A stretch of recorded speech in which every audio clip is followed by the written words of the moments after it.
संस्कृत गंगा प्रवाह में आप सभी का स्वागत। सुप्रभात। आप सभी को हार्दिक बधाई।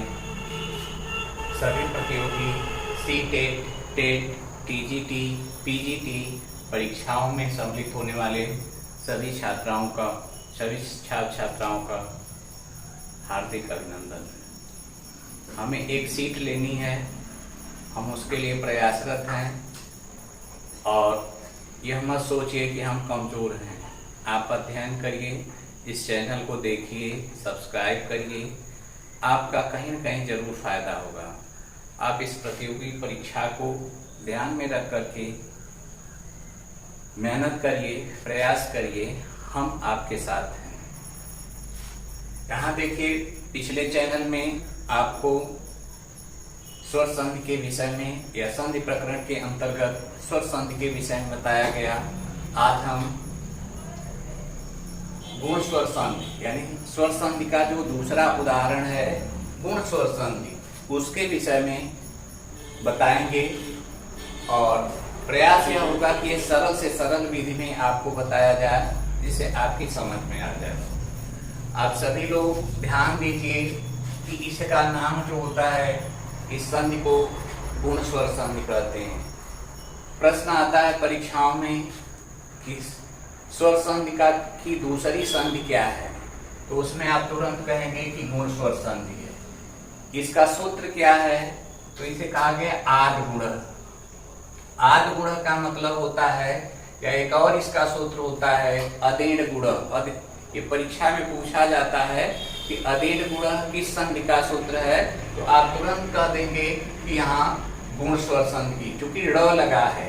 ठीक है, तो ऐसी स्थिति में यह गुण संधि हो जाती है। अब यहाँ देखिए आद गुण। आद गुण का अर्थ क्या होता है कि आद का अर्थ है यहाँ आत। आत से इसका तात्पर्य लिया गया है और आद के अंतर्गत क्या आते हैं, तो अ वर्ण आते हैं। अ वर्ण में कौन कौन है, तो अ है और आ है। क्या है इसमें, अ वर्ण है और आ वर्ण। इसे क्या कहते हैं, स्वर कहा जाता है। तो यह पूर्व अ हो या आ हो। और फिर कहा गया इक प्रत्याहार। तो इक प्रत्याहार के अंतर्गत देखिए कि ई, उ, री और री, यदि ये परे होते हैं, परे का मतलब पूर्व पद दूसरे पद का जो है प्रथम वर्ण जब यह ई हो, उ हो, री हो, री हो, तो ऐसी स्थिति में जो है गुण एकादेश हो जाता है। तब क्या होता है, गुण एकादेश होता है, अर्थात ए हो जाता है और उ हो जाता है। अब जैसे कहा गया है कि देवधन इंद्र, यहाँ देखिए क्या किया गया है, देव पूर्व पद का देखिए, पूर्व पद में देव है और फिर इंद्र है। यहाँ देखिए इसको और स्पष्ट किया गया है कि पिछले जो वीडियोज में बताया गया कि पूर्व पद के अंतिम वर्ण को लेकर के और उत्तर पद के प्रथम वर्ण को लेकर के जो विकार होता है वही संधि का काम करता है, वही जोड़ने का काम करता है। यहाँ देखिए देव है, देव में वो अंतिम वर्ण वो है, वो का उच्चारण जब करते हैं तो अ आता है, वो पहले आता है और अ बाद में आता है। जो पहले आता है वो व्यंजन है और जो बाद में आता है वह स्वर है। उस स्वर को हम यहाँ ले लेते हैं, यह अ हो जाता है। और फिर उत्तर पद का प्रथम वर्ण, ठीक है, तो क्या है, यहाँ देखिए ह्रस्व ई है। कौन ई है, ह्रस्व। ह्रस्व किसे कहा गया है, जिसमें एक मात्रा का पद लगे, एक मात्रा का समय लगे, वह ह्रस्व है। तो यह दोनों मिलकर के क्या होते हैं, ह्रस्व ए हो जाते हैं, जिसको हम जल्दी से कह लेते हैं। ह्रस्व दीर्घ में अंतर क्या है कि हम ह्रस्व को जल्दी बोल देते हैं और दीर्घ को देर तक बोलते हैं, उसको उसके उच्चारण में हम समय लगाते हैं। तो ऐसी स्थिति में देखिए कि यह ए हो जाता है। अब पद को देखिए जोड़ा गया है कि यह देव हो गया, ये हलंत लगाया गया है। क्यों, क्योंकि अ यहाँ आया हुआ है और जो है नियम के अंतर्गत आया है, इसलिए वह में ही हलंत लग गया और इसके बाद यह विकार लिख लिए ए और फिर यह बचा आधा न और द्र। तो ऐसी स्थिति में हम फिर जब एक पद बनाते हैं, जब संधि को संधि पद बनाते हैं, तब यह हो जाता है देवेंद्र। यह एक की मात्रा व पर लग जाती है तो यह हो जाता है देवेंद्र। अब बच्चों इसके जो कुछ नियम हैं, जैसे गुण संधि के नियम, इसके 3 प्रमुख नियम हैं, ठीक है। तो ऐसी स्थिति में इसको देखा जाए कि पहला नियम जो है, यदि पूर्व पद का अंतिम वर्ण, ठीक है, आपको बताया गया कि यह पूर्व पद है, पूर्व पद और यह उत्तर पद है। तो पूर्व पद का अंतिम वर्ण क्या हो आपका, यह अ हो या आ हो, क्या हो, अ हो या आ हो, और फिर उत्तर पद का क्या हो, ई हो या दीर्घ ई हो।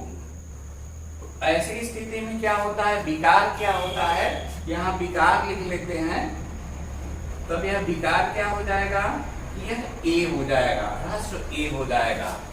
ये पहला इसका नियम है, ठीक है। चाहे पूर्व पद का अंतिम वर्ण अ हो चाहे आ हो, ठीक है।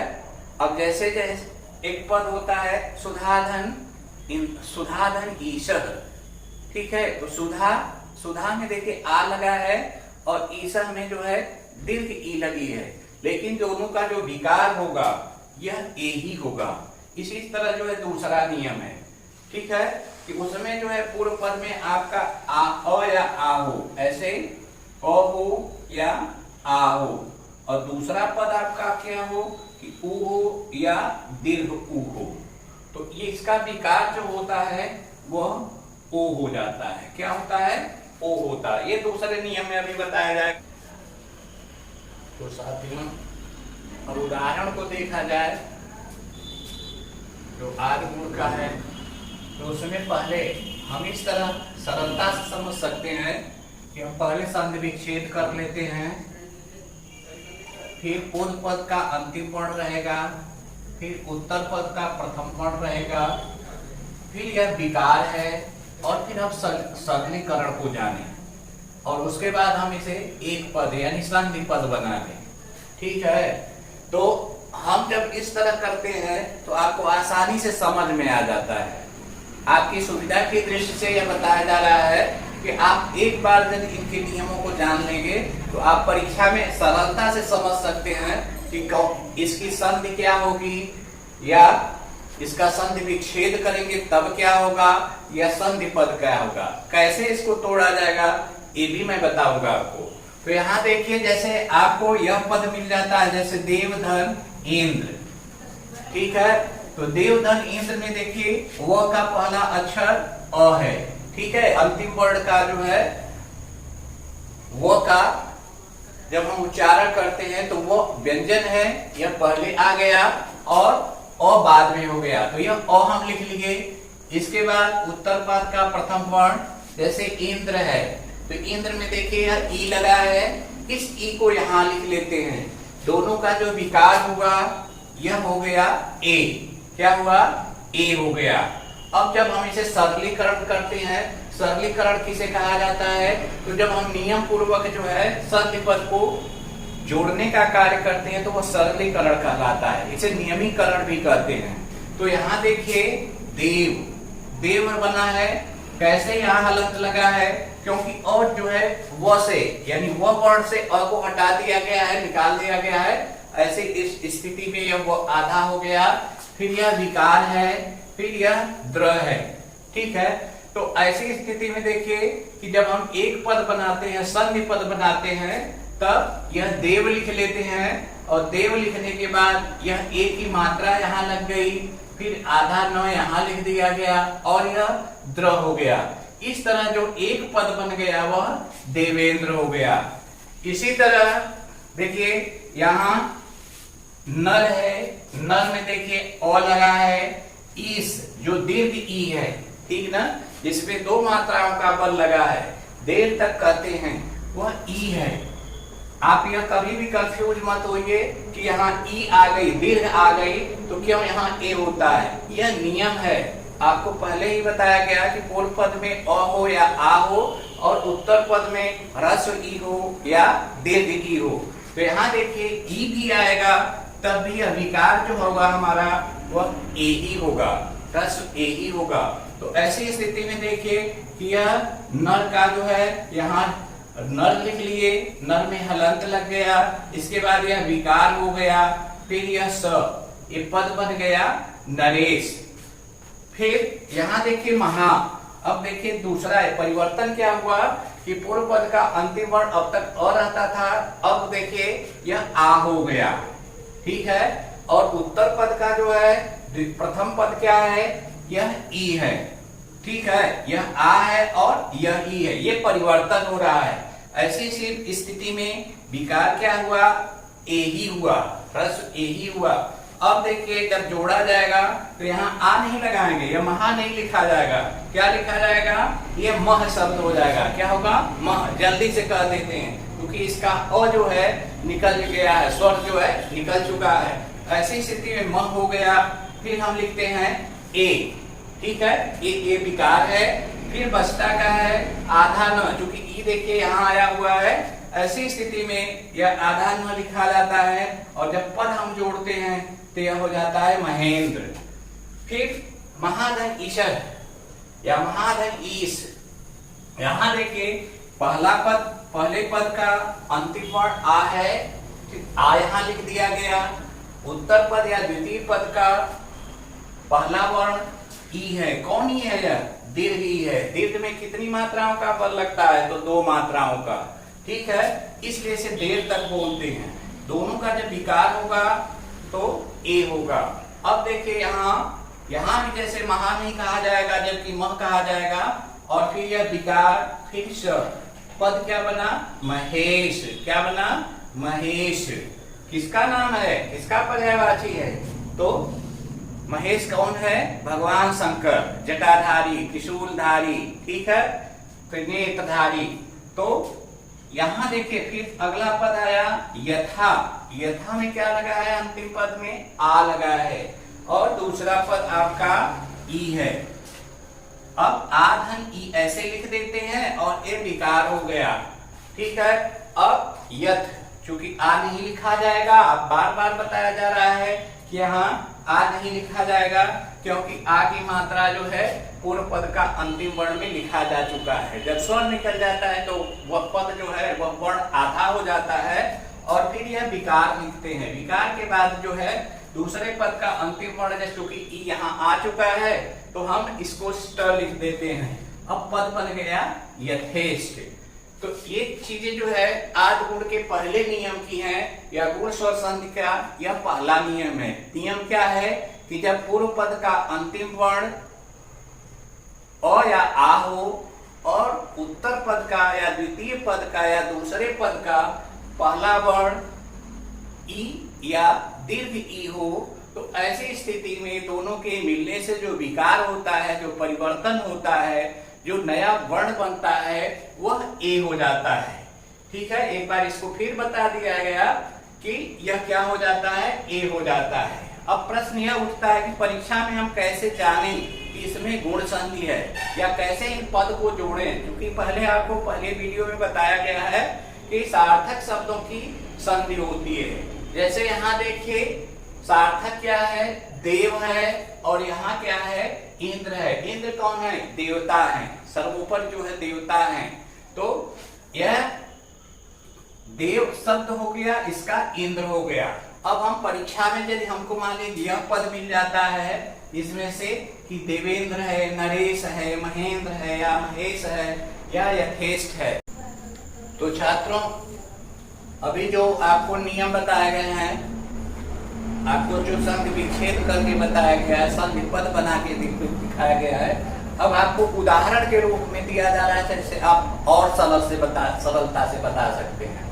अब जैसे देखिए परीक्षा में आपको धनेश्वर दे दिया गया, परीक्षा में आपसे क्या पूछा गया कि धनेश्वर की संधि क्या होगी। अब आप सोचिए कि हम धनेश्वर को कैसे दो पदों में विभक्त करेंगे। अब पहचान इसकी है कि ए की मात्रा आपको बताई गई अभी कि ए की मात्रा जहां लगी है वहां से हम पद जोड़ेंगे, तोड़ेंगे। कैसे तोड़ेंगे कि पहले पद में हम चाहे अ लगाएंगे और दूसरा आ लगाएंगे। तो यहाँ जैसे देखिए कि हम धन लिख लिए और दूसरा पद क्या हो गया, आपको नियम बताया गया आदगुणक का कि आ के बाद जो है ई की इत संज्ञा जो होती है या ई वर्ड का जो है ई हो या दीर्घ ई हो, तो हम यहाँ ये ईश्वर लगा देते हैं क्योंकि ईश्वरवाची है, इसलिए यह पद हो गया ईश्वर। अब पूर्व पद में क्या लिखेंगे, जैसे आप इतना ही जान लीजिए तब भी कुछ आपको सरलता हो जाएगी कि पूर्व पद में अंतिम वर्ण देखिए अ है और ईश्वर का अंतिम वर्ण जो है या पूर्व पद का उत्तर पद का प्रथम वर्ण क्या है, दीर्घ ई है, दोनों का विकार ए हो गया। ये आपके दिमाग में आ जाए कि हम अ और आप पूर्व पद में लगाएंगे, उत्तर पद में ह्रस्व ई या दीर्घ ई लगाएंगे। इसी तरह देखिए नागेंद्र है। अब आप सोचिए कि नागेंद्र में यदि हम कहें कि इसकी संधि क्या होगी, या परीक्षा में पूछ दिया जाता है कि नागेंद्र की संधि क्या होगी, 4 विकल्प दिए जाते हैं, तो आप तुरंत लगाए कि इसमें गुण संधि होगी। कैसे इसका पद होगा, यदि यह कहा जाता है तो आप न तो यहाँ जैसा कि दीर्घ संधि में बताया गया है कि आ की मात्रा हो तो वहां से पद तोड़ा जाएगा, लेकिन यह भी अब बताया गया आपको कि दोनों पदों का अर्थ हो, दोनों पद सार्थक हों। तो यहाँ देखिए जब दोनों पद का जो है हम मान लीजिए न के यहाँ से तोड़ते हैं तो न धन कोई अर्थ नहीं, अगेंद्र हो जाता है, अगेंद्र माने कुछ होता नहीं है। ऐसी स्थिति में जब ए की मात्रा लगी है, चूंकि नियम पूछा गया है, तो ए की मात्रा जब लगी है तो यहाँ से हम इस पद को तोड़ेंगे, तो यह हो जाएगा क्या, नाग। क्या हो जाएगा, नाग धन इंद्र, नागेंद्र। इसी तरह माधवेश शब्द दिया गया है कि यहाँ देखिए माँ वह पर एक ही मात्रा लगी है, आप तुरंत पहचान जाइए, जैसा कि आपको बताया गया है कि जब एक की मात्रा लगी हो तो गुण संधि होगी और वहीं से पद को तोड़ा जाएगा। तो यह हो गया माधव धन ईश। क्या होगा, माधव धन ईश। इसी तरह देखिए यहाँ पूर्णेंदु है, देख रहे हैं ना, तो यहाँ पर तो दीर्घ उ की मात्रा लगी है, लेकिन यहाँ से यह पद न टूट करके हम गुण संधि पढ़ रहे हैं, एक की मात्रा के विषय में पढ़ रहे हैं, तो यहाँ ड़ पर एक की मात्रा लगी है, तो पहला पद हम क्या बनाएंगे, पूर्ण बन जाएगा। क्या बनेगा, पूर्ण। और दूसरा क्या बन जाएगा, इंद्र है। ठीक है, ये क्या होगा, इंद्र होगा। तो इस तरह ये हो गया पूर्णेंद्र। अब अगला पद है पवनीश। अब इतने पर तो आपको समझ में आ जाना चाहिए कि इसको कहां से तोड़ा जाएगा, तो यह आपके विषय में छोड़ दिया जाए कि बता देते हैं कि पहला पद इसमें हो गया पवन और दूसरा हो गया ईश। आपको बार बार ध्यान देना है कि यह जो ईश शब्द लगता है ईश्वरवाची होता है, जो इंद्र शब्द होता है वह देवतावाची होता है, देवताओं के विषय में कहा जाता है। तो इस तरह जो है यह गुण संधि के पहले नियम है। अब गुण संधि का दूसरा नियम क्या है कि साथियों, ये गुण संधि का जो दूसरा नियम है, अभी तक हम लोगों ने पहला नियम पढ़ा, अब दूसरे नियम पर आते हैं कि यदि पूर्व पद का अंतिम वर्ण, ठीक है, पूर्व पद का अंतिम वर्ण क्या हो, अ हो या आ हो, तथा उत्तर पद का प्रथम वर्ण ह्रस्व उ हो या दीर्घ उ हो। क्या हो, ह्रस्व उ हो या दीर्घ उ हो, तो दोनों मिलकर क्या होते हैं, यह ओ हो जाते हैं। ठीक है, यह ओ हो जाते हैं। अब कैसे होते हैं, तो वही जो पहला अभी नियम बताया गया है कि संधि विच्छेद बना लेते हैं, पूर्व पद है, उत्तर पद है, विकार है, सरलीकरण है, संधि पद है। ठीक है, अब हम ये पद हमको मान लीजिए परीक्षाओं में मिल जाता है कि वीर धन उचित की सही संधि क्या होगी, तो हम लिख देते हैं विलोचित। कैसे होगी, तो ऐसी स्थिति में देखिए कि पूर्व पद का अंतिम वर्ण यह अ है, र में अभी बताया गया कि क से लेकर के य तक जितने भी वर्ण होते हैं सब में अदेश होता है और लगा होता है, तो यह अ हो गया।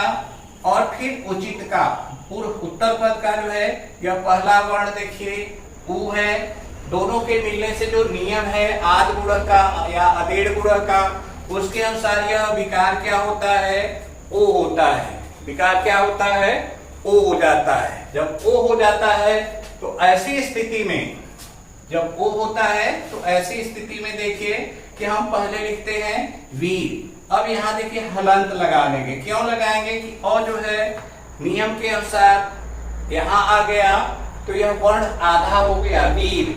अब यह इसके बाद यह विकार लिख लिए और फिर चित हो गया। क्या हुआ, चित हो गया। अब जब एक पद बनाएंगे तो यह वीर शब्द पहले लिख लेंगे, फिर यह ओ की मात्रा लगा देंगे और फिर चित लिख देंगे। अब विरोचित हो गया। अब हम इस पद को जब परीक्षा में पूछा जाता है कि विरोचित में कौन संधि होगी, तो यहाँ देखिए दीर्घ की मात्रा लगी है, यहाँ भी ओ की मात्रा लगी है, यहाँ भी मात्रा लगी है, लेकिन हमको ये समझना है कि ओ की मात्रा कहाँ लगी है। ठीक है, तो चूंकि यहाँ देखिए र पर ओ की मात्रा लगी है तो यहीं से हम इस पद को तोड़ देंगे, या ये समझ करके कि ये इसमें जो ओ की मात्रा लगी है, तो हम तुरंत अपना उत्तर जो है गुण संधि ट्रिक करेंगे। अब दूसरा इसका नियम है कि महा धन ऊर्मी। अब देखिए महा में क्या लगा है कि यहाँ आ लगा है। ठीक है, महा में यह आ लगा है और फिर ऊर्मी है। ऊर्मी माने क्या होता है, ऊर्मी माने प्रकाश। अब दोनों मिलकर के क्या होते हैं, यह ओ होते हैं। ठीक ना, आ और ऊ के मिलने पर भी ओ होगा। जैसे अ और ऊ के मिलने पर हो रहा है, उसी तरह यहाँ आ और ऊ के मिलने पर भी होगा। तो इस तरह जो है यहाँ हम लिखते हैं म हो जाएगा। ठीक ना, अभी बताया गया है कि स्वर की मात्रा जो है यहाँ आ चुकी है। पूर्व पद के अंतिम वर्ण में लगने वाला स्वर जो है यहाँ लिख दिया गया, नियम में लगा दिया गया। उत्तर पद का ऊ जो है यहाँ लगा दिया गया। तो यह स्थिति में हम यहाँ लिखते हैं विकार, और विकार के बाद क्या होगा कि पूर्व उत्तर पद का जो है अंतिम वर्ण होगा। तो यहाँ बचा क्या, मी। ठीक है, अब एक पद जब बताते हैं तो मह पर जो है ओ की मात्रा, यह ओ की मात्रा यहाँ लगेगी, ओ पर लग जाएगी और फिर यह बना देंगे मी। ठीक है, महोर्मी। ठीक है, अब इसी तरह तो अब देखिए भाइयों साथियों, यहाँ सूर्यधन कुसुमा, एक पद और मिला सूर्यधन कुसुमा। तो अब आप बताइए सूर्य में क्या लगा है, यह अ लगा है। क्या लगा है, अ लगा है। और इसके बाद दूसरा पद क्या है, कुसुमा है। कुसुमा में कौन ऊ है, तो कहा गया दीर्घ ऊ है। कौन ऊ है, दीर्घ ऊ। दो मात्रा का पद लगा है, दीर्घ ऊ है। तो अब दोनों मिलकर के क्या होंगे, या विकार क्या होगा आपका, ओ हो जाएगा। ठीक ना, क्या होगा, ओ होगा। अब जब हम इनको एक जगह करते हैं तो यह सूर्य लिखा जाएगा। ठीक है, सूर्य में हलंत लगेगा ना, आप लोग जानते ही हैं कि यह अ की मात्रा यहाँ आ गई, इसलिए यह जो है आधा हो गया। अब इसके बाद यह विकार लिख लीजिए। विकार में क्या है, ओ है। फिर क्या है आपका, उष्मा में ओ यहाँ आ गया, बचा क्या है, स्मा। आधा स, मूर्धन्य स का आधा लिखेंगे और फिर यहाँ हो जाएगा, जब हम इस पद को एक बनाएंगे तो यह हो जाएगा सूर्य। यह पर ओ की मात्रा लगा दीजिए, यह सूर्योष्मा हो गया। ठीक है, यह सूर्योष्मा पद बन गया। अब तीसरा जो चौथा इसका उदाहरण है कि इसमें दोनों पर देखिए दीर्घ हैं। कैसे हैं कि ह में आ की मात्रा लगी है, इसलिए यहां लिखा जाता है आ। फिर ऊर्जा शब्द में देखिए हमेशा आप ध्यान दीजिए, वर्तनी दोष होता है कि प्रायः सब लोग ह्रस्व ऊ लगा देते हैं। ऊर्जा शब्द में ऊर्जा पढ़ा जाता है, ऊर्जा जल्दी से नहीं कहा जाता है। तो ऐसी स्थिति में ऊर्जा का यह क्या हो गया, ऊ हो गया। ठीक है, अब जब दोनों पद मिलेंगे तो यह हो जाएगा ओ।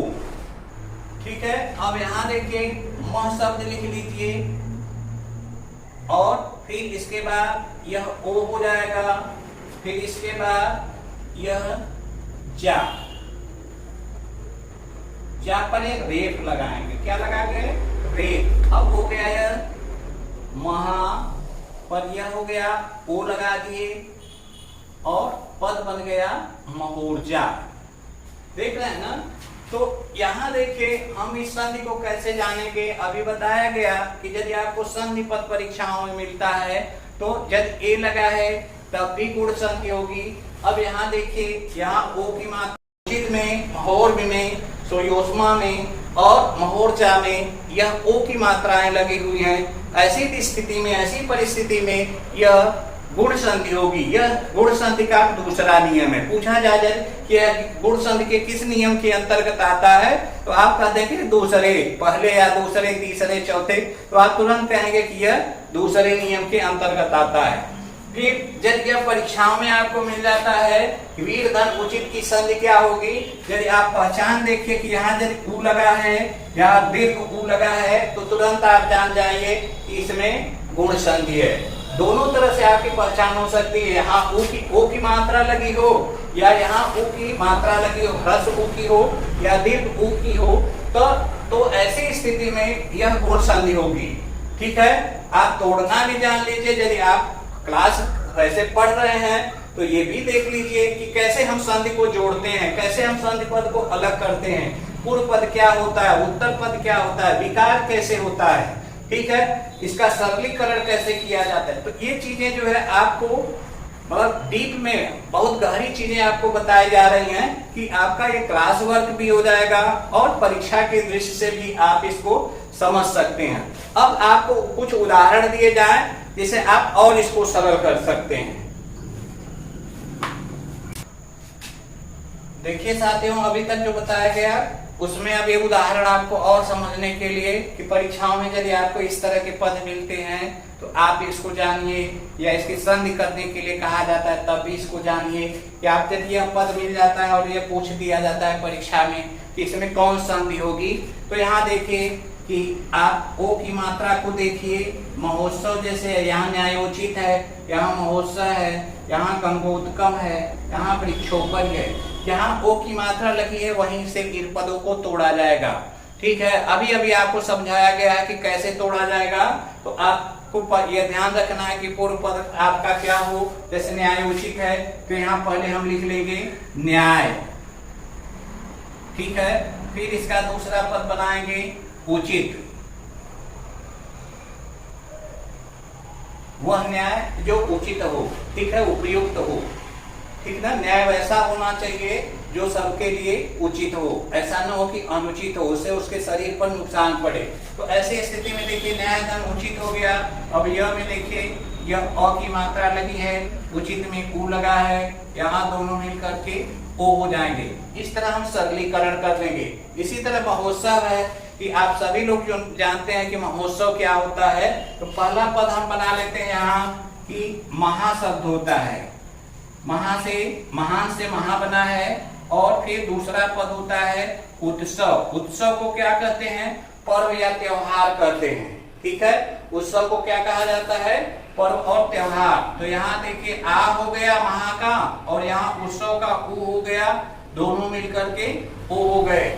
इसी तरह गंगोदकम है, ठीक है। गंगोदकम में देखिए कि पहला पद क्या बनेगा आपका? गंगा। कौन? गंगा का पर्यायवाची जाह्नवी, भागीरथी, सुर नदी, देवपगा, ठीक है। तो यह गंगा का पर्यायवाची है। और यहाँ देखिए पहला पद आपका पूर्व पद क्या हो गया? गंगा हो गया, यह आ लिख लीजिए। इसके बाद दूसरा पद उ है, दोनों मिलकर के ओ हो गए, गंगोदकम हो गया। इसी तरह वृक्षोपरि है। वृक्ष क्या है? ठीक है, तो वृक्ष को तर कहते हैं, विटप कहते हैं, पेड़ कहते हैं। तो यहाँ देखिए वृक्ष लिख लेते हैं और फिर दूसरा पद है ऊपर। अब यहाँ देखिए कि वृक्ष में अ लगा है, फिर उ है, दोनों मिलकर के यह ओ हो गए, ठीक ना। तो हम ऐसे जो है समझ सकते हैं कि ऐसे भी आप जान लीजिए कि कैसे पद को तोड़ा जाएगा। फिर दूसरी चीज की संधि विच्छेद क्या होगा, कैसे इन पदों को मेल किया जाएगा। ये सभी चीजें जो आप सरलता से समझ कर चुके होंगे। जब कोई दिक्कत होगी तो आपके जो मेरा संपर्क नंबर है उस पर आप और जो है डीप में जानना चाहेंगे तो बताया जाएगा। अब इसके तीसरे नियम के विषय में हम बता देते हैं। ये सरल है, थोड़ा सा इसको समझना होगा साथियों। इसका तीसरा नियम देखिए कि यदि पूर्व पद का अंतिम वर्ण अवर्ण हो या आवर्ण हो, ठीक है, कौन कौन हो, अवर्ण हो या आवर्ण हो, तथा दूसरे पद का प्रथम वर्ण या उत्तर पद का प्रथम वर्ण री आए तो दोनों मिलकर के क्या होते हैं, अर होते हैं। यह अर कहा जाता है। अब प्रयोग कैसे होता है अभी मैं आपको बताऊंगा, लेकिन अभी आप इसको समझ लीजिए कि ये दोनों मिलकर के क्या होते हैं, अर होते हैं, ठीक है। अब जैसे देखिए यह राजधन ऋषि शब्द बनाया गया है, राजधन ऋषि। अब एक पद इसका हमको बनाना है तो हम कैसे करेंगे कि जैसे अभी नियम बताया गया कि पूर्व पद आपका अ हो या आ हो, तो राज में देखिए क्या लगा है, आप बता सकते हैं कि यह अ लगा है। अब इसके बाद दूसरा पद क्या है आपका, यह री है। अब दोनों मिल करके क्या होंगे, यह अर होंगे।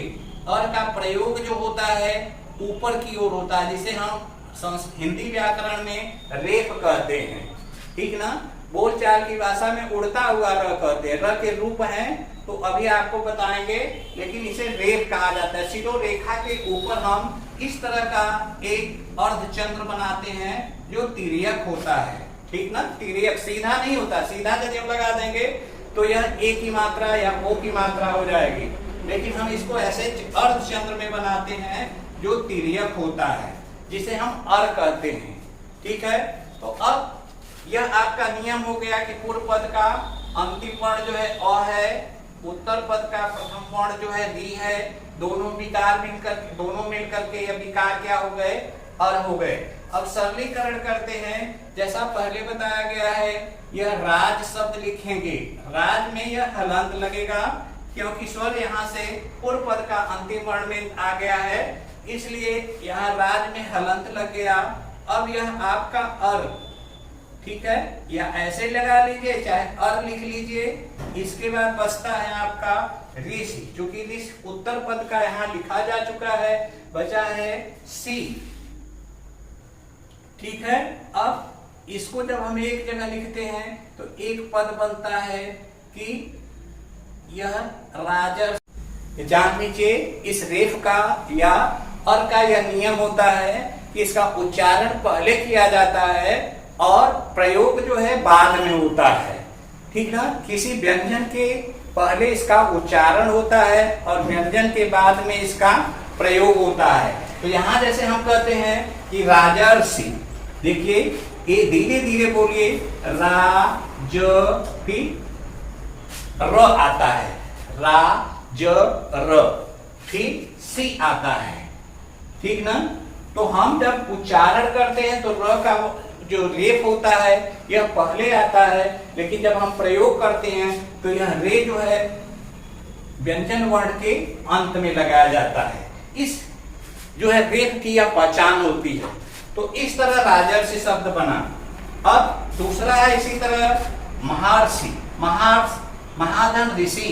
तो महा में देखिए आ लगा है, फिर यह दूसरा पद हमारा री है, दोनों मिलकर के यह अर होते हैं। अर को हम फिर ऐसे लिख लेंगे कि यह कैसे लगाया जाता है।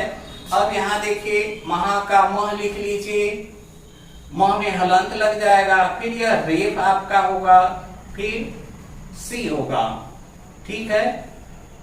तो इसकी एक पद बन गया यह महर्षि, ठीक ना। यहाँ भी देखिए महर्षि, म कह रहे हैं, ह कह रहे हैं, फिर र कह रहे हैं, फिर स आ रहा है, तो इस तरह यह महर्षि बना। इसी तरह ब्रह्मर्षि, तो पहले देखिए ब्रह्म में क्या लगा है, अ लगा है, फिर दूसरा पद आपका री है, फिर यह मिल करके क्या हुए, और हुए, यह रेफ लगा लिए।